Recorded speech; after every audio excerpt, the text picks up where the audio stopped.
Donc, comparer deux images avec le tableau de variation d'une fonction.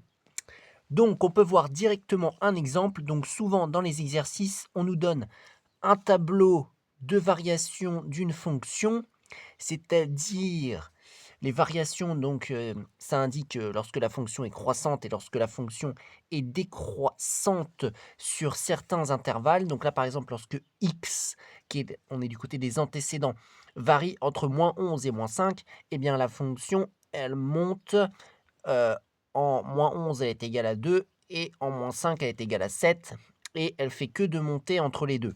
Donc on nous donne un tableau de variation comme cela, et c'est la même chose après, elle descend et ensuite elle remonte. On nous pose des questions, comparer si possible les valeurs suivantes, c'est-à-dire des valeurs d'image. Donc on a différents cas, et parfois on ne peut pas comparer parce qu'on manque d'informations dans le tableau, et parfois on peut comparer. Donc comparer, ça veut dire lequel est le plus grand ou le plus petit. Donc par exemple, on nous demande f de -9 et f de -6, c'est-à-dire l'image de -9 et l'image de -6. Donc comment est-ce qu'on fait quand on a le tableau de variation comme ça? On positionne -9 et -6 au niveau des antécédents, c'est-à-dire au niveau de x ici. Donc ici, ce serait -9 qui serait ici, et ensuite -6, ce serait ici. Et ensuite, donc là, on est dans le cas où la fonction, on est sur un intervalle où la fonction, elle est monotone, c'est-à-dire elle ne change pas de variation. Donc ça, c'est possible à fait. Ce ne sera pas impossible. Parce que des fois, dans un tableau de variation, on manque d'informations. Et donc là, qu'est-ce qu'on fait? Hop, on descend verticalement jusqu'à atteindre la flèche, comme cela. J'arrive ici pour -9, et pour -6, j'arrive ici. Qu'est-ce qu'on remarque? Bah, au niveau de -6, on va être plus haut que -9. Voilà. Ça veut dire que l'image de -9 va être plus petit que l'image de -6. Donc on peut écrire f de -9 inférieur à f de -6. Et si on joue à justifier, on dit car la fonction f est croissante ou strictement croissante sur l'intervalle -11, -5. C'est comme ça qu'il faudrait justifier. Ensuite, f de 11, f de 19. Donc on regarde pareil, 11 et 19, on essaye de les positionner. Donc 11, il est entre 7 et 20, et 19, il est un peu après ici. Donc du coup, on se positionne là, on se positionne là. On descend verticalement. Là, on a f de 11 jusqu'à la flèche, f de 11. Et là, on a f de 9 ici. Bon, on voit que f de 19 plutôt est supérieur à f de 11. Donc f de 19, il est là, f de 11, il est là. Donc on voit qu'on est au-dessus avec f de 19. C'est normal parce que la fonction, elle est croissante. Donc si 19 est plus grand que 11, f de 19 va être plus grand que f de 11. Donc du coup, on a f de 19 supérieur à f de 11. Et si on veut justifier, enfin il faut toujours justifier normalement, on dit car la fonction f est croissante sur l'intervalle 7,20. Avec 7,20 comme ça, 7,20 entre crochets, l'intervalle. Maintenant, on va regarder f de -4 et f de 0. Donc, pareil, déjà on positionne -4, c'est ici, 0, c'est ici. On descend verticalement, f de 0 est ici, f de, f de -4 est ici, et f de 0 est ici.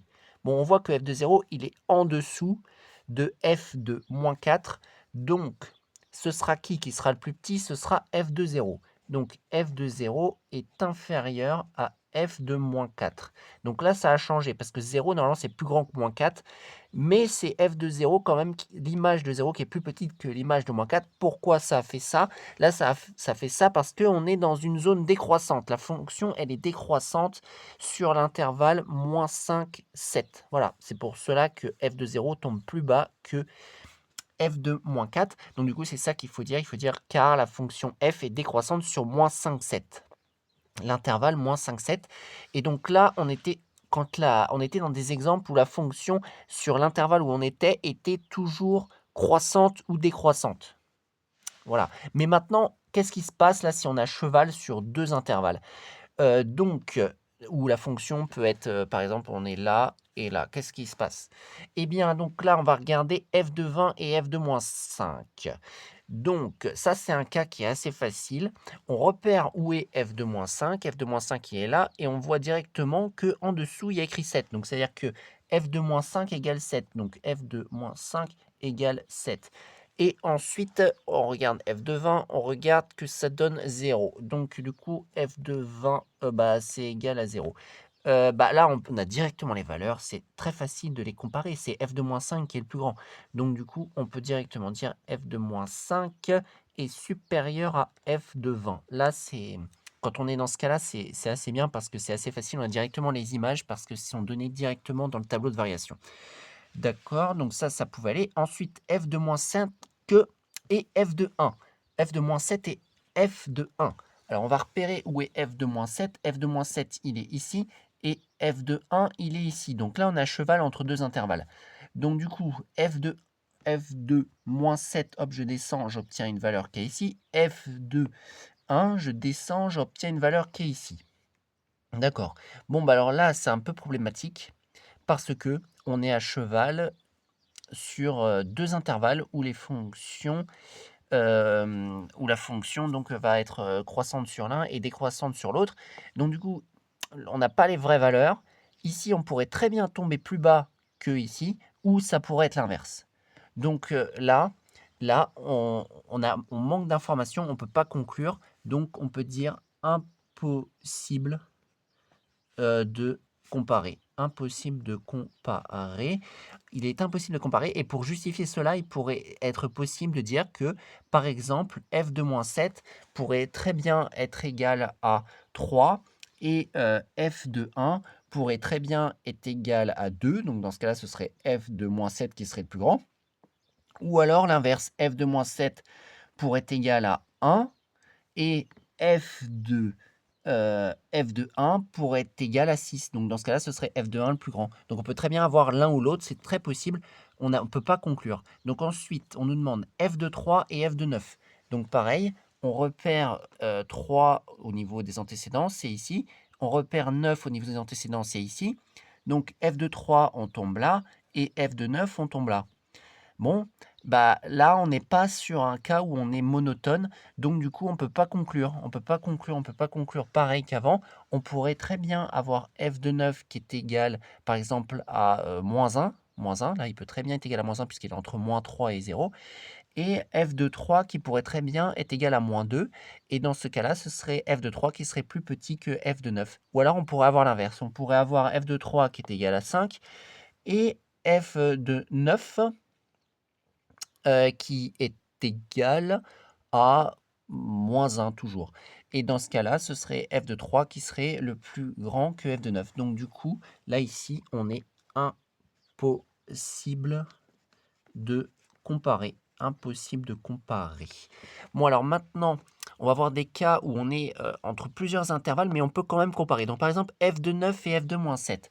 Donc f de 9 c'est ici. Enfin 9 c'est ici et moins 7 c'est ici. Voilà.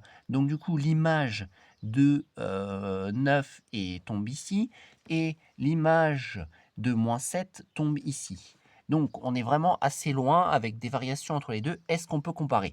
Bah ici, la réponse, ça va être que oui, on peut quand même comparer parce que en fait, f de 9, il est entre moins 3 et 0. On voit bien qu'il est entre les deux là. Et parce que la fonction monte entre moins 3 et 0 sur l'intervalle où est 9. Et ensuite, moins 7, il est entre 2 et 7. Enfin, son image est entre 2 et 7. Donc, si on est entre moins 3 et 0 et un autre qui est entre 2 et 7, bon, on voit très bien que celui qui est entre moins 3 et 0, il va être plus petit que celui qui est entre 2 et 7. Voilà, parce que quand on est en dessous de 0, on est plus petit que quand on est au-dessus de 2. Donc du coup, là, on peut comparer f de 9 va être supérieur à f de moins 7. Voilà, ça c'est possible. Et pour justifier, bah justement, on fait cet encadrement. On dit que f de 9 est compris entre moins 3 et 0 et que f de moins 7 est compris entre 2 et 7. Et quand on est entre 2 et 7, on est plus grand que quand on est entre moins 3 et 0. Parce qu'on est entre moins 3 et 0, on est plus petit que 0. Et quand on est entre 2 et 7, on est plus grand que 2. Ce qui est plus grand que 2 est toujours plus grand que ce qui est plus petit que 0. Donc du coup, f de moins 7 est plus petit que f de 9. Voilà. Et ben non, j'ai fait une erreur. Puisque c'est f de 9 qui va être plus petit que f de moins 7. Pourquoi? Parce que f de 9 est inférieur à 0 et supérieur ou égal à moins 3, tandis que f de moins 7, il est inférieur ou égal à 7 et supérieur ou égal à 2. Donc on voit bien que f de moins 7 va être plus grand que f de 9. Bon, bah alors maintenant, f de 7 et f de moins 10. Donc f de 7, si on repère sur le tableau, c'est égal à moins 3. On a directement la valeur là. Et ensuite, f de moins 10. F de moins 10, il est là entre moins 11 et moins 5. Donc on tombe, boum, ici. Donc f de 7 est égal à moins 3. Et f de moins 10, comme tout à l'heure, il faut observer, il va être entre 2 et 7. Bon, bah là, il y a possibilité de comparer pour ce que f de moins 10, qui était entre moins 2 et 7, va être donc supérieur à f de 7 qui est égal à moins 3, puisque moins 3 c'est un nombre négatif et f de moins 10 est compris entre 2 et 7, donc il est forcément plus grand que moins 3. Donc f de moins 10 est supérieur à f de 7, voilà. Pourquoi? Bah, parce que f de 7, on a sa valeur. F de 7, c'est égal à moins 3 directement dans le tableau. Et f de moins 10 plutôt, il est inférieur, il est compris entre deux valeurs, puisqu'il est compris entre 2, la valeur minimale, et 7, la valeur maximale sur cet intervalle. Donc du coup, il est entre 2 et 7. Voilà. Donc, parfois, quand on a un tableau de variation, on peut comparer les images des valeurs et parfois on ne peut pas comparer. Il faut analyser. Souvent, quand on est à cheval sur deux intervalles, on ne peut pas comparer. C'est ça qu'il faut retenir. Voilà pour comparer les images avec un tableau de variation de fonctions.